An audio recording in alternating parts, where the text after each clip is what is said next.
We had credentials. We couldn't get in from a Windows system, but we tried logging in using a less common operating system and browser, and the conditional access policy wasn't set up to handle that. It said, I don't know what you are. You might not support MFA. I'm going to let you in.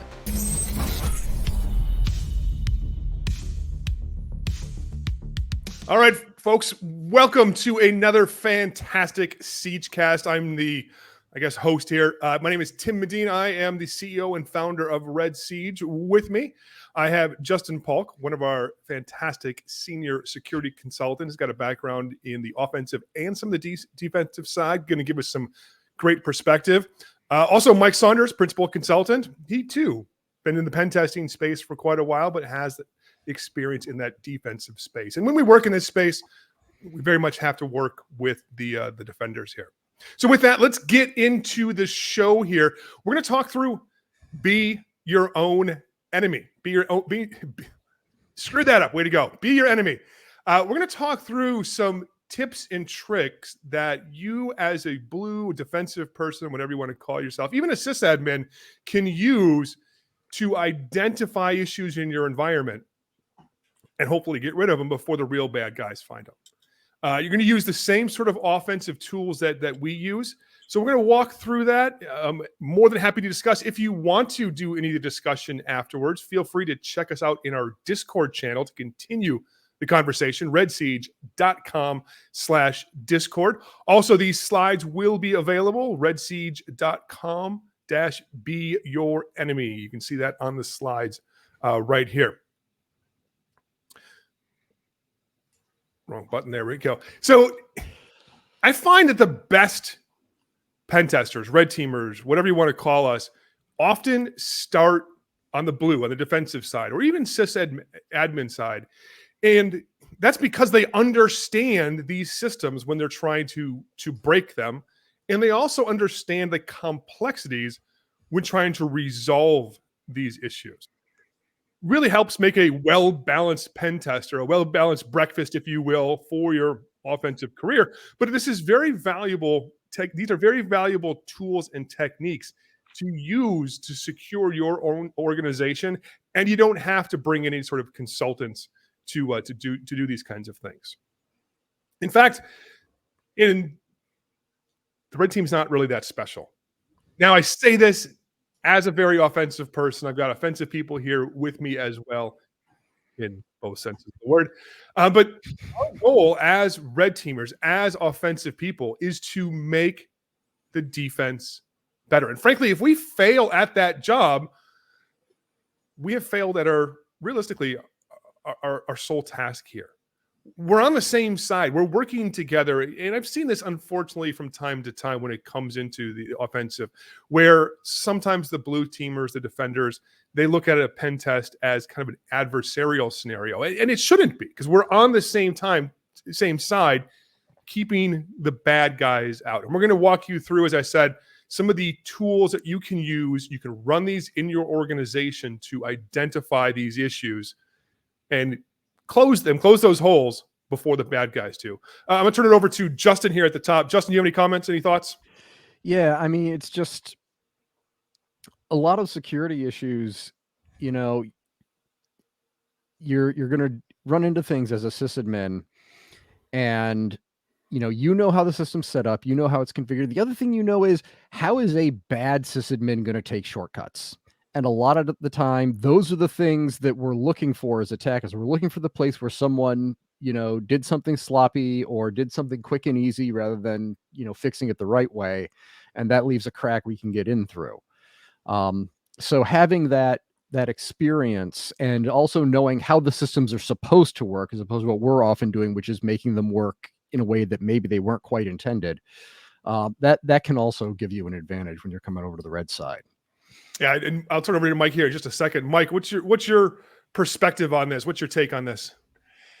Yeah, having been both on the blue side and being someone who received pen tests and someone who does them now, one of the most frustrating things for me is, like I said, we're on the same side, and you go into a test and the client is trying to run out the clock.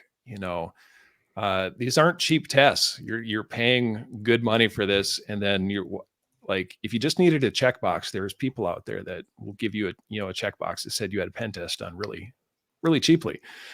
But if you're spending good money, like, you should want good results. And sometimes it's a lack of understanding.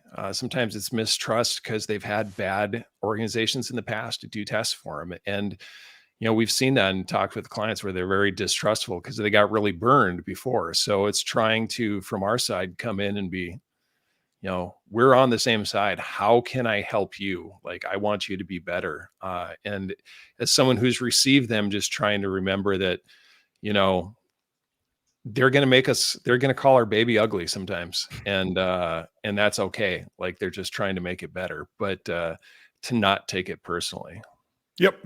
Yeah. And plenty of folks out there to help do these tasks for you, but save the time, energy, money. You can run a lot of these things yourself here. Let's get rolling here into our first topic. First topic here. I love passwords, but passwords suck because I'm an offensive person. If I love it, that means not as ideal for the rest of you folks. One of the things that we see, and this is a lot of what we see here. I like how it somehow put an emoji in my slide. That's fantastic. But one of the things that we see here is credential stuffing. So a user, let's say, creates an account on something like LinkedIn. LinkedIn is compromised. The bad guys now have the email address and the password now for that account. And they start using this all over the place. In fact, I'm sure you've all heard about this. This is the famous, someone hacked my Netflix, right? We see this time and time again, relatively easy, where these things just kind of leak here. Mike, I'm turning it over to you here a second. What's your take here on the credential stuffing? Yeah, it's something that is trivially easy as an attacker to get a hold of those credentials. They're published in all kinds of breach databases. You can grab them from darknet sites, whatever. And it's a low cost way of trying to find a way in. You just start spraying them against the various login interfaces for whatever company that you're trying to target. And it doesn't really cost you anything as an attacker. And if you get something, great. Now you have some kind of access. And if you don't, you just go to the next company in the breach database and move on. It's something that's unfortunately very, very easy to do, but also very easy to prevent against. Like, I don't know if you're going to talk about multi-factor at some point here, but if someone were to reuse credentials in your tests or in your organization, having multi-factor authentication is going to be quite a bit of resistance to the attacker there. Yep.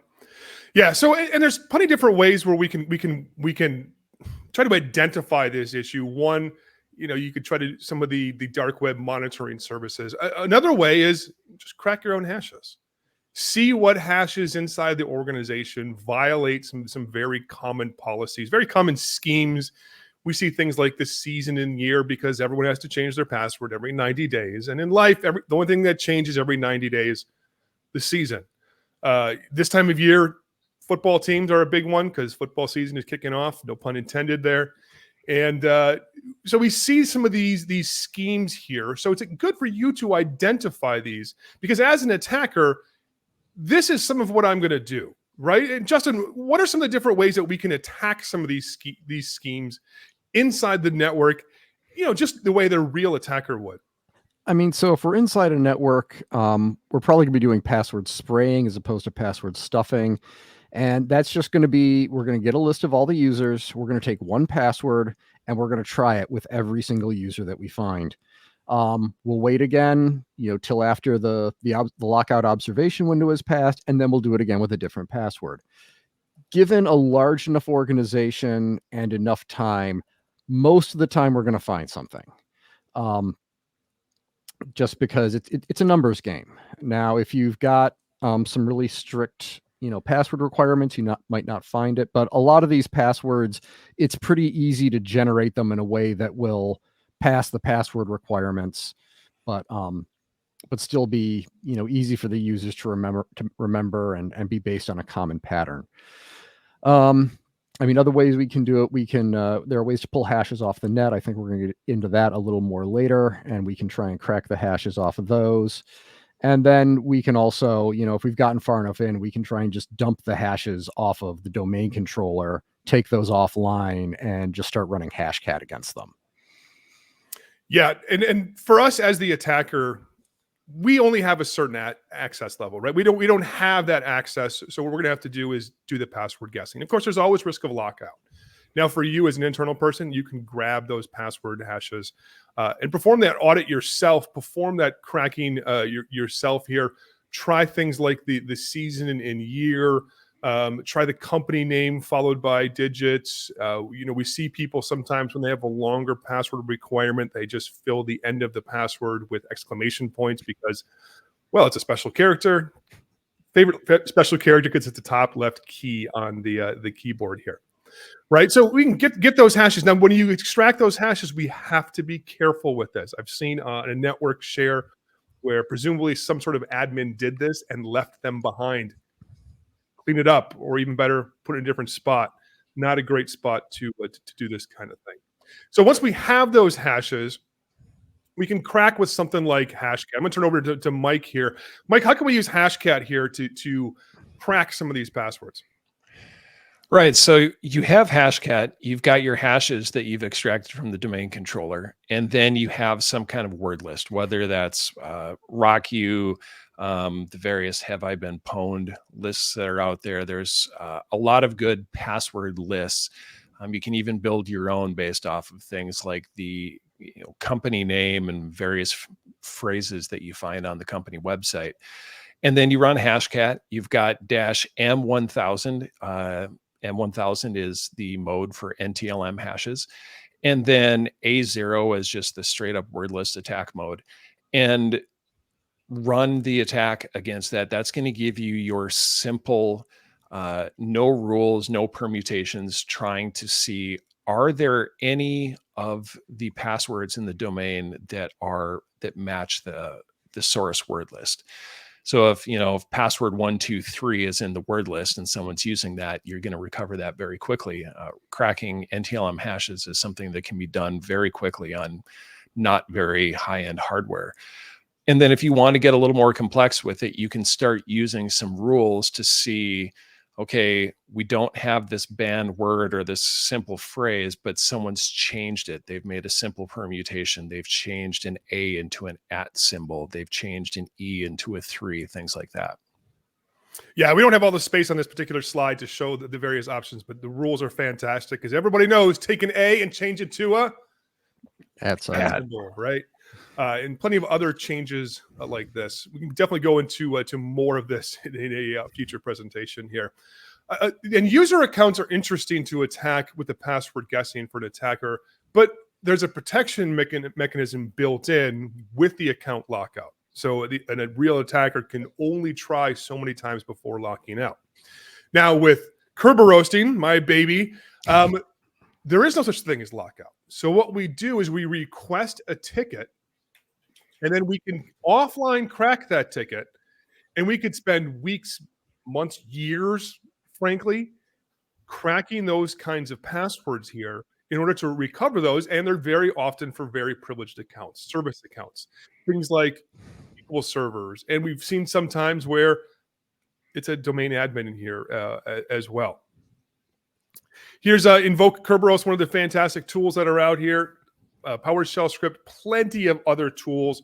We can do the same sort of thing. The short version of the recommendation here is you're going to spend a different amount of cracking computational time cracking user accounts versus these very important service accounts that realistically the passwords don't change, right? It's terrifying to change the SQL Server account.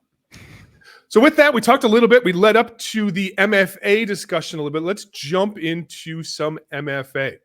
So MFA are multi-factor authentication, or with Azure, we have our modern authentication. I don't know what the F stands for other than the obvious word there. But one of the things we can look for is look for accounts where MFA is not enabled. Justin, why is this important to us? So, I mean, MFA, multi-factor authentication, is, sort of like Mike pointed out a minute ago.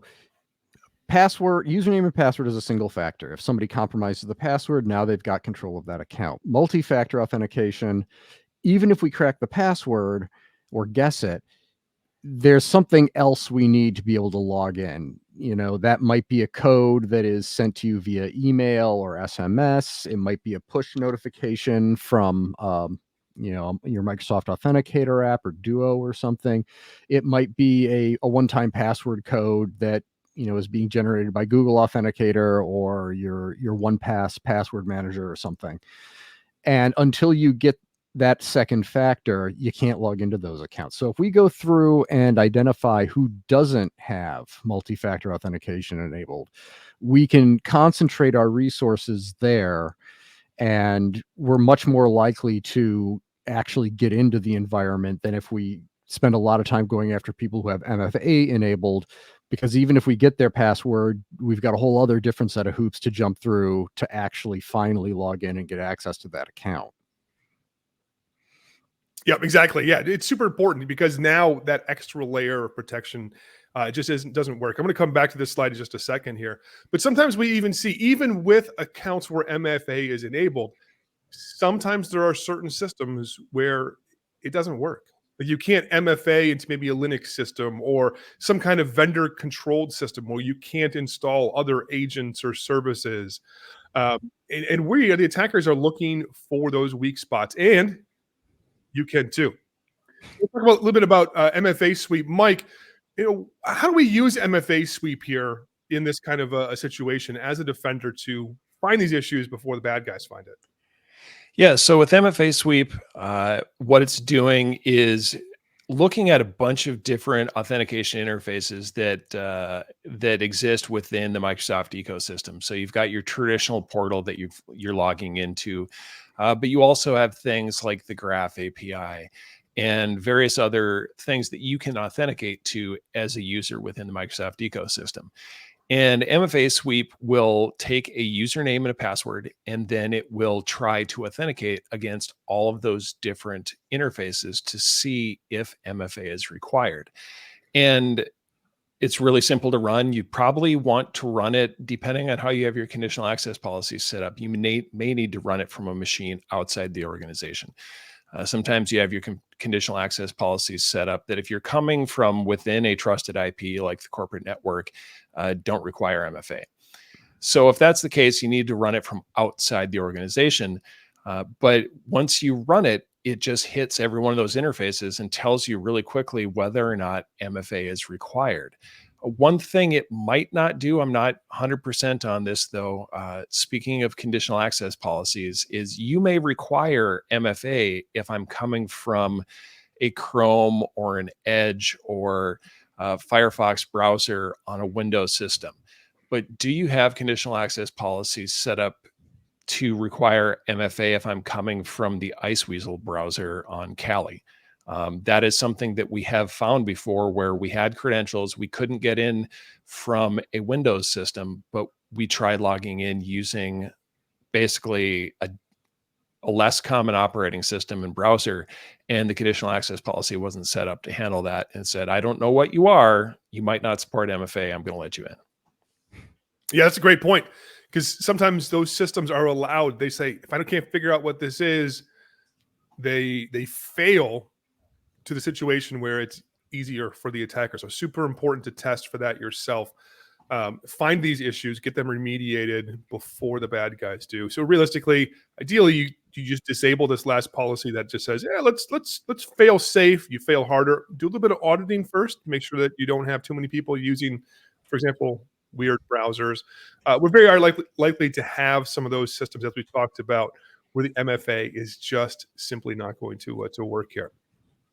Another great tool for you to run as a defender. In fact, this tool, I think, one I recommend probably the most when it comes to Active Directory and such, and planning an attack path. I remember when I first saw this, I thought it was going to entirely replace what I do. Justin, tell us a little bit about what Bloodhound does, how it can help us as an attacker, and what this means to the defenders. Yeah. So Bloodhound is a tool that you'll run an ingester. It'll gather up all the data from, your domain controllers in an environment. And then you'll take that back to your server. It'll ingest it, it'll process it, it'll analyze it. And what it will do is it'll figure out the relationships between all the objects in the directory. And once you've got those set up, that, Bob is local admin to these 5 machines over here. And, Sarah is local admin to these 12 machines over here. And Bob and Sarah are both in this group. Once you've got that, Bloodhound can then basically build a path from some object that you have control of as an attacker to whatever your end goal is, whether that's, you want to get access to the file server used by the legal department, or, the source code repository that the dev team uses, or, just the domain controller. You can set things up and say, hey, I own these things. I'm trying to get to this. And Bloodhound will see if there's an easy path to get there. Maybe, maybe someone's got permissions that they shouldn't have over some other object. Maybe a low privileged user accidentally got stuck in a group with high privileges. It'll help you find all of those. And it's got some canned queries that can give you some real easy hits. In terms of, either giving you things to target, or even just sort of giving you a lay of the land of how the domain is set up, and sort of where you're trying to get to. Yeah, and I think this is super important, a very important tool to run, because these issues aren't issues that you're typically just going to apply a patch for. These are more commonly architectural issues, and to some extent a bureaucratic issue, where you're going to have discussions like, how do we resolve this permissions issue? Like, for example, let's say the help desk is allowed to reset passwords for users, because that's what they're supposed to do, right? Now, what if they're able to reset the password for a domain administrator? Well, in a sense, that makes them a de facto domain admin. It's not just a simple remove them from the group, because now we need policies and procedures in place to deal with these kinds of things. So it's very important for you folks to get ahead of this yourself. You can have these discussions instead of trying to fix this, unfortunately, maybe in the middle of an incident or something. And one thing I wanted to add, Tim, we see a lot of problems here where maybe you've got a company that has been doing mergers and acquisitions with other companies, and they try and just sort of mush their 2 Active Directories together, and mistakes get made doing that. Or even just in long-standing Active Directory environments where maybe something was set up back in like 2002, and whoever did it forgot about it, or they left, and it's just been sitting there. I've literally seen 20-year-old GPOs that the domain users group had control over, and no one realized it was there. So yeah, you do a certain amount of archaeology when you're looking at Bloodhound and trying to find out, well, what happened a long time ago that might give me some access. Yeah, these aren't your issues that are going to be showing up in VulnScan results. These are much different. A lot of permissions issues. To get this data into Bloodhound, we use what's called an ingester. So this ingester is going to query a lot of things about the domain, the users, the group memberships, the nested group memberships, computer accounts, all sorts of different permissions and such. On top of that, it will also query each of the hosts in the domain and say, hey, who's currently logged in? And you, up until very recently, any user, not an admin, could ask this information of other computers, which blew my mind when I first saw this. Relatively recently, we've noticed, I think Justin noticed this in his lab environment, where this stopped working. I'm not exactly sure when that patch came out. Sure, good change, frankly. What was that? I said I'm not sure off the top of my head either. Relatively recently for us, but just amazing that was out there. And like we said, that builds this map where a user has access to this system. This user is logged in, so I could then jump and steal that user's token, password, hashes, whatever, and act as that particular user. And again, we're looking for a lot of different AD misconfigurations. Mike, what are some of the most common misconfigurations and issues that you've seen? Justin has laid some of these out. What are some of the other things that you see here?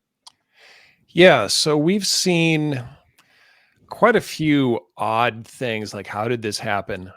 Users who have control over a specific computer in the environment. Just one computer, but everyone in the domain has local admin on that one machine. Well, now you have a place where you have local admin, you have a little more access that you can start using to burrow further into the network. You see service accounts that have way more privileges than they need, and passwords that haven't been changed in the last 15 years. Users get added to sensitive groups. So not necessarily domain admins, but groups that give them elevated access somewhere within the domain, whether that's access to data that maybe they shouldn't have, machines that they shouldn't have. Another thing that we see quite frequently is that a user, or more likely a group, has been given generic right over a GPO. So that means anyone in that group can modify a group policy object. And if those, say a GPO is applied to all the computers in the domain, you could use that GPO now to effectively execute code on every computer in the domain as soon as the GPO is refreshed on that machine. Yep, absolutely. Yeah, and I said before, and I'll say it again, I was super afraid when this first came out it's going to replace me with a shell script. The cool thing is, relatively easy for you folks to run on your own networks. And there's a tool that I think might be a little bit better for the defensive side called Ping Castle. It's going to work very much the same way, where it's going to gather all this information, build these maps, give you some recommendations, regardless of which tool you use. Whether maybe you're a blue teamer and you want to get into the red side, cool. Play with some Bloodhound. Lots of great tools, lots of great resources on it. Ping Castle, very nice. Gives you some better, prettier reports, which big dogs love those kinds of reports. Hey, Tim, before you move on, I have one more Sure. thing I want to add on that. So if you're a defender and you're running this, that's great. And you're finding problems. One other thing you can do is also figure out, can I detect Bloodhound or Sharphound, the ingester, being executed? Now, hopefully, if you're using the default collection method, you can identify that. It's noisy, generates a lot of queries, and you should be able to detect that. But the default collection method is a synthetic method. It's made up. It's basically a shortcut to run groups, ACLs, users. I can't remember all the other relationships that it grabs. But can you detect a smaller amount of data being grabbed? One thing that we see frequently is that an environment will get detected if we use -c default. But if we just run each of the individual collection methods by themselves, they don't get detected. So that's a good way when you're doing this to also check your detection thresholds. And can you see that type of data being enumerated in the environment? Yeah, great points. Great points. Fantastic tool. Absolutely love this thing. We had a question in the channel here asking, are there ways to get alerts on this? Not with the community edition of Bloodhound. The enterprise version will give you some of those alerts and even better reporting on top of that. The only other option would be to recollect in the free version here. So Bloodhound, fantastic tool. By the way, if you want to play with Bloodhound, we've got a new course coming out very soon, or maybe if you watch this later, it's come out and been out and kicking butt for a while. But check out Offense for Defense, redsiege.com/training. We'll talk more about that at the end, but great course where you can actually try some of these things out yourself. Let's jump into shares now. Sharing is caring. We see far too often too much information on these shares. And it's almost not even hyperbole that there's always a share with something on it that shouldn't be. And it doesn't have to be all the information. It could be just a little bit, passwords, some PII, right? How many records need to be breached before You have to report some of these kinds of things. So it's great to look around these shares. I can guarantee you the bad guys are doing this. I have people all the time that ask me like, hey, can I come watch you hack? I mean, it's not like TV. I look just like Tom Cruise, and but it's a lot of data archaeology. You're digging through other people's files and information to try to find those things that are interesting here. So there's a number of different ways that we can do this. One way to do this is PowerView. Now, PowerView, a little bit more likely to get caught these days. PowerShell is either your best friend or your worst enemy, depending on the filtering and the protections surrounding that. Mike, we're going to get into your blog post in here a little bit, but how can we use PowerShell here? How does this thing work? Yeah, so PowerView has a number of different commandlets in it that can be used to enumerate information from the domain. One of them that is quite useful is find interesting domain share file. And if you add in the check access argument to it, it checks all the shares and then basically goes through the domain, enumerates the shares, and then sees if the user that you're running this as has access to that share, and then gives you back a list of all the shares that you're going to have access to. Of course, you're going to have the sysvol shares. You're going to have the printer shares. There could be interesting things in the sysvol. There could be login scripts that have credentials or information that tells you about other things that you might want to know. But quite frequently, what we see are shares that are out there for some reason, the web root gets shared out. So now there's a web.config file in there that we can grab credentials from, get access to a database.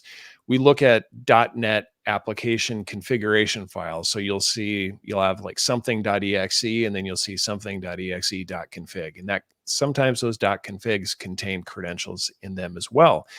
So we're looking for that. We're looking for things like virtual machine hard drive images that we can download or mount and extract information from. And with the find interesting domain share file, it can also find you these sensitive kinds of files. So things like basically pattern matching, looking for anything that has password or sensitive or admin or config, VMDK, so on and so forth in the file name. You can customize that list based on what you're trying to find, but it will automatically run and give you a list of all the files that match that pattern. And now you can go through and start seeing, are there credentials there? You're right, Tim, it's boring, but it's where the gold is. Like, yep. People ask what I do, and sometimes I kind of non-jokingly say that basically I'm like a file share archaeologist. Like that's where the gold is. That's where I spend most of my time, because given enough time, I can access all the file shares and I'm going to find something you don't want me to have. Yeah, and this is one of the great tools that you can run on your own network, identify these issues. Because again, this might be one of those issues where it's not as simple as deleting the file. We're going to have to deal with permissions issues, getting people in the right groups. This is an architectural and bureaucratic issue sometimes to get some of these issues resolved. Another great tool for this is Snaffler. Justin, I'm turning over to you. Tell us briefly about Snaffler. Yeah, so Snaffler does a lot of the same things as find interesting share file. I hate that name. It's so long. Yeah, it sucks to type and try and get it to fit in a screenshot. But it is, as opposed to being a PowerShell script, it is a .NET assembly. So if you're using Cobalt Strike, as an attacker, you can run it using inline execute assembly or boff.net. But you can absolutely just run this, as a user in your own network to see what happens, and it'll do much the same thing. It'll run out. It will check see what file shares are available, and then and Mike, you'll have to correct me if I'm right. Does the PowerView one, does it actually look in the contents of the files, or does it just look at names? It does not. It only looks at the names, where Snaffler can actually look at the files themselves and the content.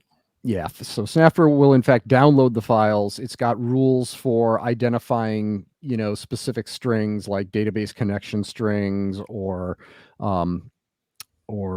credentials in a PowerShell script or something like that. And so it will depending on what level of verbosity you set it at, it will actually tell you, hey, I saw this file, which I thought was interesting for this reason, and it'll give you a snippet and it'll show you the thing that it actually keyed on. So it may, in fact, just give you the credentials back right there without you having to go re-download the file and parse through it on your own. Now, obviously, there's some things it's not going to do. It's not going to go through a virtual machine hard drive file or anything like that. But it's really great at going through config files, text files, scripts of all sorts, and just sort of sifting stuff right out of there. Yeah, great tool. Just like PowerView, Snaffler, if I remember correctly, will load a 10 meg file as the maximum without making any sort of changes to things. I was going to say you might be as much as 50. Is it 50? Yeah, I was looking at the code. I forgot. Yeah, that's tunable on the command line, though. Yeah, but to your point, it's not going to get those VHD files. Those are going to be significantly larger. But great way to look not only at those file extensions, but look at the contents. And again, this is one of those issues. You can find this before the bad guys start doing the archaeology on your network. This, very similar to Bloodhound, can be very noisy, not meant to be stealthy in any way, shape, or form. Mike, you wrote a blog post a while ago on your related to this. Can you tell us a little bit about the snare that you encountered and how this technique was useful for you on a pen test? Yeah, so we're going way back in the archives for this one, but it's still something that's relevant today. So on this particular pen test that I was on, this client had a pretty hardened environment, and we weren't able to find much. There wasn't a lot of opportunities for getting, is there a dog barking, or am I just imagining it? I got excited. Okay. All right. So I'm not imagining it. So there wasn't much to find. Like, we looked all over the network trying to find things. We weren't able to move laterally, but one thing that there were a lot of file shares. And in these file shares, I ended up finding the backend file sharing folders for software called OnBase. Sometimes it's called Highland. It's got a bunch of different names that it's packaged as, but basically it's a kind of a document management system. And the idea is that the users use this thick client to interface with the document management system, or they use a web interface, and then these files get stored on the back end. And these shares were left open, and I was able to go in there and get access to data that I shouldn't have had access to if I had been using the thick client going through the document management system. It would have said, you're not authorized to get this information. But I was able to get this information. And one of the things I found was lots of check images. This happened to be a bank that we were testing. And I was able to find basically all of the scanned checks that had gone through that bank, and whether they were written by their customers or had been cached by one of their customers. And so then I had these check images that gave me the routing number and the account number, gave me the name that's on there, all of the necessary information that I'd need to do some kind of fraud. And I was able to find thousands of these images where, that was the only way of getting access to it. It should have been controlled by the DMS, but it wasn't, because these shares were open. And we find these kinds of things on tests all the time where we're not supposed to have access to certain kinds of information, but there's a share that's been left open, and now we get access to that information, and we're able to use that to our advantage for, sometimes it's lateral movement, sometimes it's privilege escalation, sometimes it's just getting data that we shouldn't have. If I'm Bob the janitor, I shouldn't have access to all of the patient data at the hospital, for instance. Yeah, and I saw this situation once many years ago, where this was a financial institution where they had, I think you had to have like $20 million to knock on their door. And those are the broke people, the people that the really rich people make fun of because they only have one jet, right? And at this particular organization, because they were really trying to lock down the transfer of this data, because it's a lot of money. Like, any one of us could retire on one account of the broke person, right?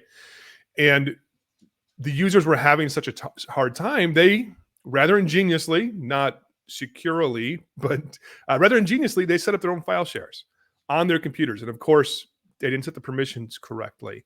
They definitely did not clean up after themselves. And I saw bank accounts and rounding numbers with quantities of money that I can't even comprehend in those things.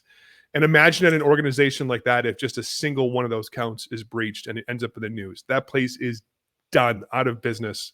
They have the person whose money was lost has their people move them out of that organization and then they're dead overnight. So lots of interesting stuff here. And similarly, just kind of throw back to Bloodhound. This doesn't have to mean, this does not mean getting to domain admin. This means getting useful information.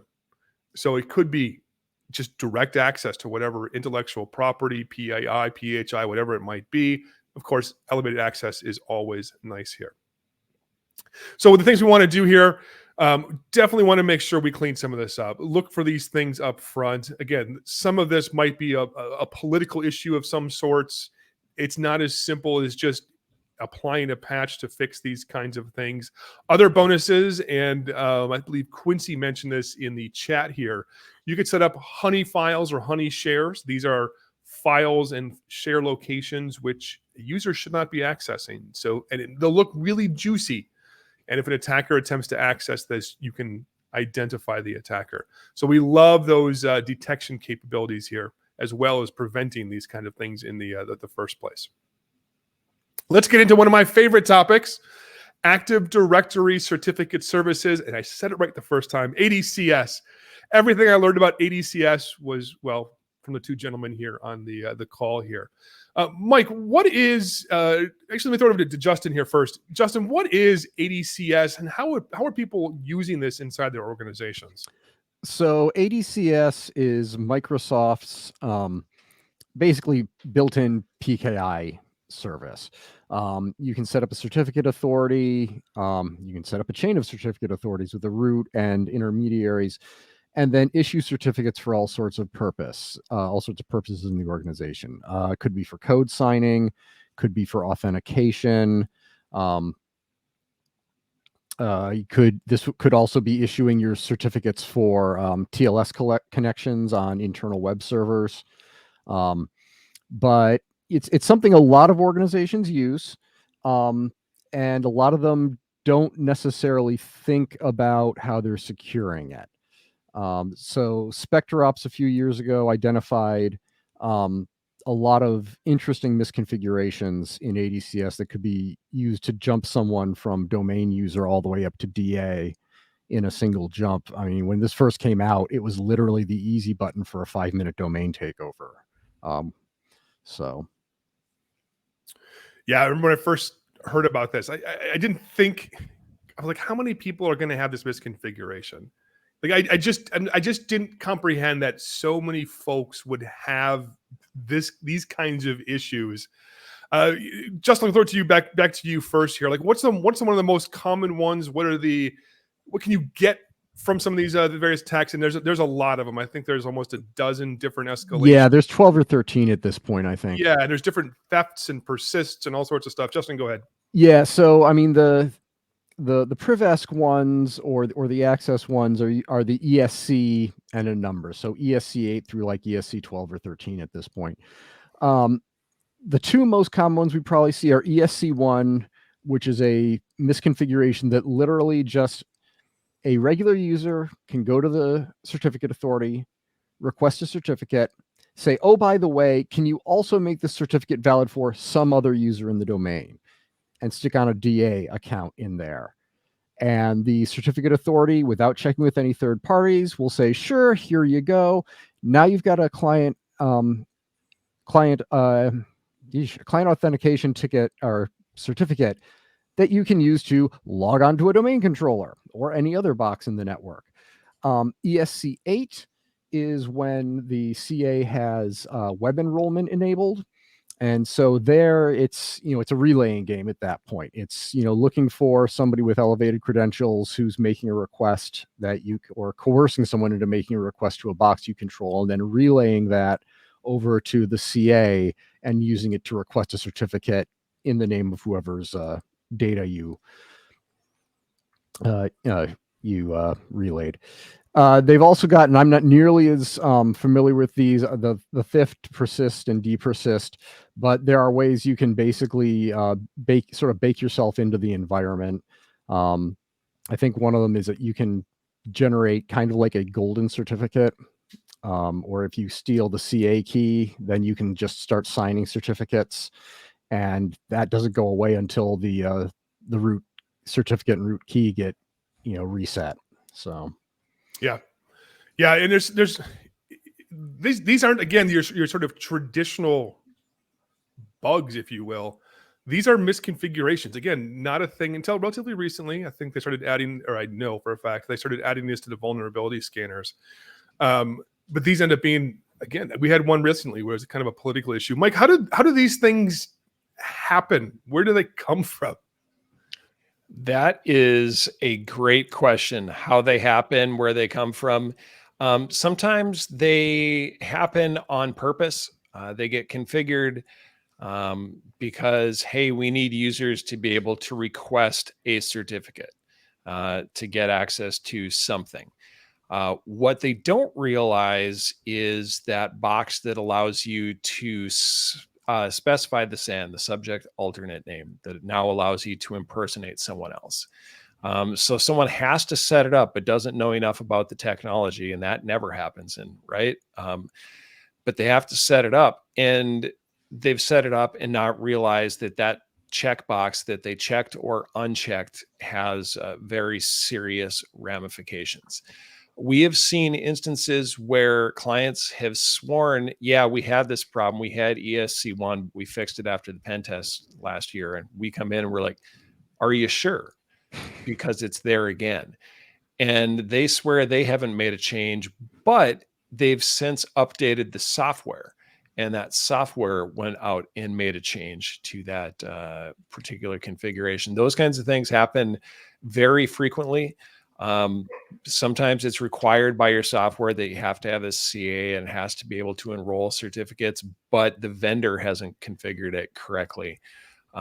Or someone's just troubleshooting, trying to make something work. They checked a box or unchecked it. It works now. Got to get to the next problem. Don't realize that they've just left the door wide open. Yeah, and a lot of these issues end up being a lot like the Bloodhound issues, and to some extent the file share issues where somebody sets this thing up and it works, and now you have to try to go back and fix it. And we've had calls with clients where they're like, "Hey, this is part of our process. How do we secure it?" I'm like, "Well, you can't have all these 5 or 6 settings combined and have this be secure. You're gonna have to change the architecture." So it's good for you as a defender to identify these issues, start those conversations. Last thing you want to do is start having those conversations during incidents, because then you're going to be breaking pipelines and you're multiple steps behind, especially if the attacker can immediately escalate once again. So we talked through a number of different tools and techniques here where you can use these offensive tools, the tools that we use. Of course, there's many more. We could talk through an entire, maybe a course, offense for defense, where we talk through some of these types of things, where you can play some of the offensive tools, use in a really effective manner to identify these issues. And honestly, it's kind of a lot of fun. It's a lot of fun. In fact, that's how I started getting my first steps in pen testing. Was I was a blue teamer, and I was like, hey, let's see how this stuff works. We need to understand that risk. Made me a better blue teamer, helped me understand offense, and eventually make some of that transition. And when we think about this, we really need to think about, what are the bad guys looking for, right? They're looking for the data. And like we talked about with those file shares, sometimes it's just there. It's just on those file shares, Snaffler, PowerView, different ways to do that. They're looking for ways to escalate and move. Great ways to identify and test that. Pingcastle, Bloodhound, Snaffler, definitely in that mix as well. So as a blue teamer, as a defensive person, you can be better by learning some of these offensive techniques. One, because you can identify the issues early. Two, you get the mindset of the attacker and you know what they're looking for and how they're going to look for it. So not only can we prevent some of these issues. We could set up stumbling blocks along the way to maybe catch someone as they're trying to do some of these types of attacks here. Do either of you have any sort of comments on this? Not specifically, but I mean, yeah, I totally endorse the the doing this, being a little bit of a red teamer in a blue environment. I mean, it's just, looking over where you're working and trying to figure out, hey, what issues are here that need to be fixed. And if you do that first, that, from my side, that's going to make our lives harder when we get into your environment. And it's a lot cheaper if you find it and fix it before you call us to come in and look for it. So. Yeah, absolutely. Could not agree with that more. And what we're looking for beyond it just this, because there's going to be new stuff that's going to come out in the future. There's a tremendous opportunity for you as the system admin, the blue teamer, when a new attack technique, whatever it is, comes out, test this yourself on your environment. One, figure out, is there a way to prevent this?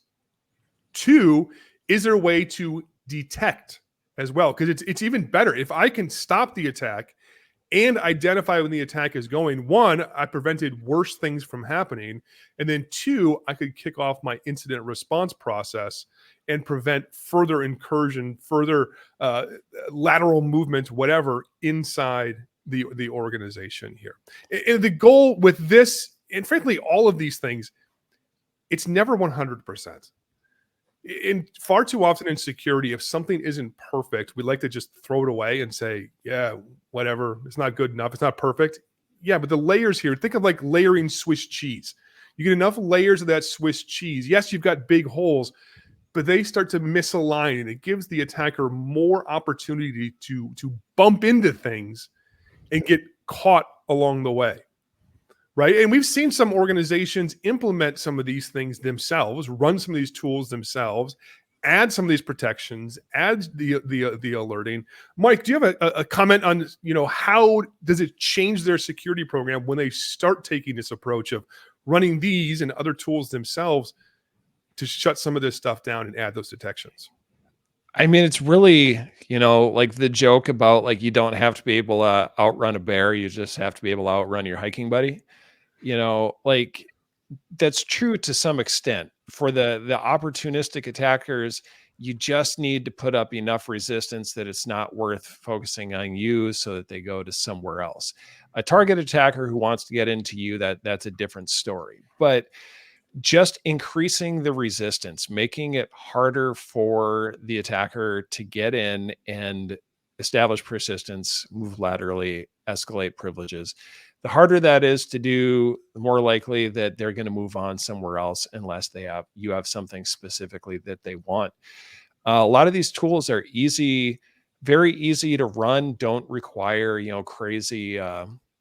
crazy hardware or software requirements. The only thing that we've talked about that maybe requires some special hardware to make it more effective is password cracking, having a good GPU for that. But even that these days, you don't need much. We use the GPU that's in our laptop, and we're quite successful at cracking hashes. But just doing these things, making it incrementally harder. You don't have to be 100% secure on day one. Let's just move the needle a little bit further.